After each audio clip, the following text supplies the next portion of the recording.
Astăzi vreau să vorbim despre energia lunii personale 2. O energie a răbdării, a relațiilor, a echilibrului și a emoțiilor.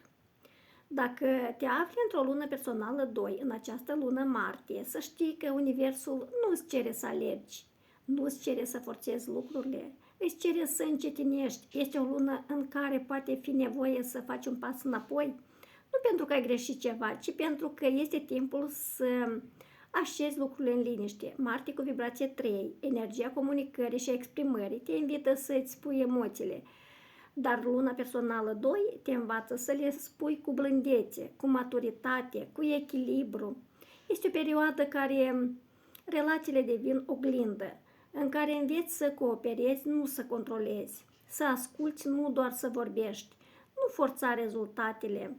Consolidează ceea ce ai construit deja, lucrează la detalii subtile din spatele scenei, vindecă rănile vechi, iartă, deschide-ți inima.